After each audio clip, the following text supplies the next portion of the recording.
And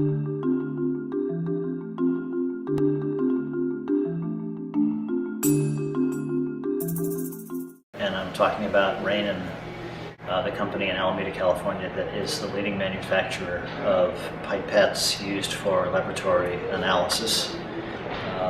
These are pipettes. They're used by people working in labs to draw in small amounts of fluids and put them into various test tubes for different sorts of biotechnology assaying.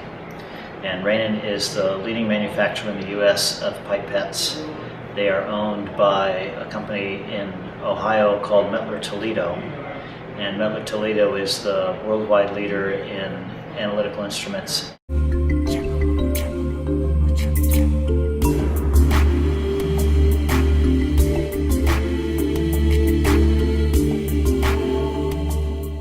This was kind of the first thing that we were asked to design and develop. So we had established the kind of a cursory design language for this. We'd gotten from phase 0 to phase 1 with this, and then at that point they had realized that what they really needed was to get to market as quickly as possible with their manual pipette. So it's obviously not as fully featured as this guy, but they sell 10x what they sell with this. And so it was really important for them to come out of the gates with this product. What Rainin was really looking for us to do was not only take their pipettes and redesign them with improved industrial design, ergonomics, so on and so forth, but they wanted us to figure out how we could help not only improve Rainin's brand as a company, but also figure out how to bring in some of the Mettler elements. I think trying to understand Rainin's brand and communicate it through the product was kind of a challenge. I think that was probably the biggest challenge, actually. I mean, because we knew we could tackle the ergonomic problems. We knew we could tackle, some of the other practical problems. But how do you give an old, aging product new life in a way that doesn't necessarily add cost and complexity?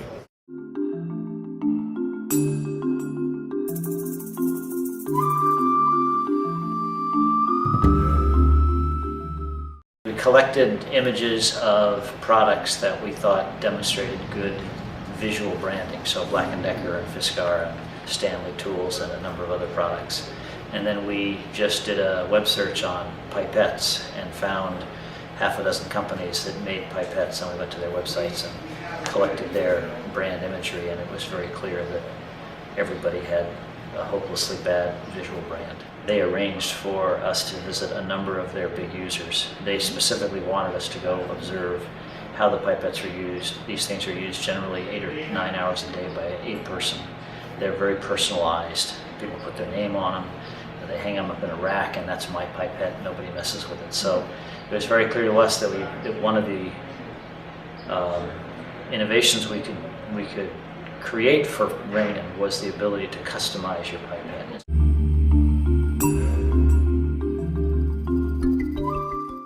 We took a lot of images.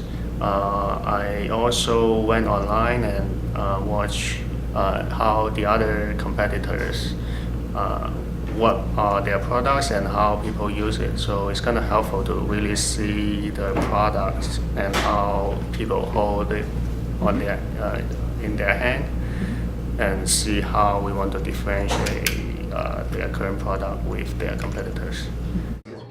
We talked to users and basically talked to them about some of the things they liked, and also some of the things they didn't like about the existing products, and that helped us to generate ideas and solutions to some of those needs.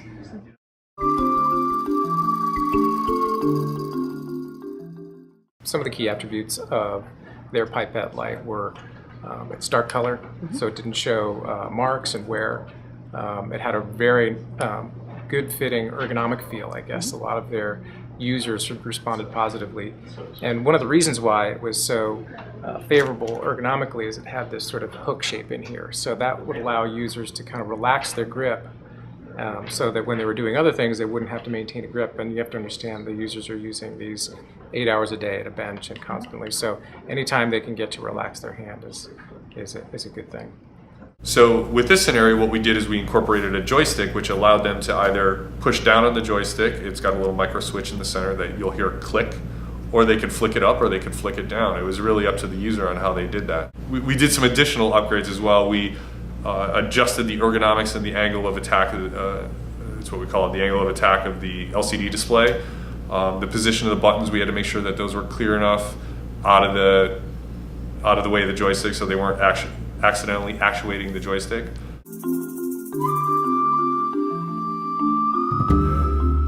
This is very similar to a Wii controller, called the Wii Nunchuck.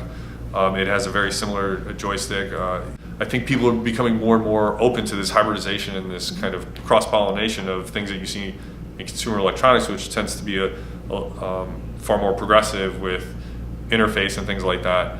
And then we can incorporate them into a more conservative world like medical or laboratory equipment. They did tell us that both of these products, when they were launched, had the most successful initial 3 months of sales of any product they've ever introduced. So that's very rewarding for us to know that it was a big success.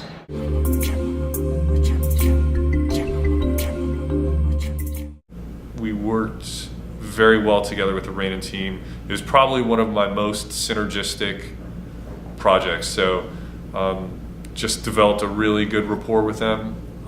They were really receptive to the work that we were doing. They appreciated it. They understood it. It's a pretty long endeavor. We've done 3 products for them so far. And we've had their team embedded here. I've been embedded over there. So it's really a very good relationship. They've said as much, but they view us as their product development team.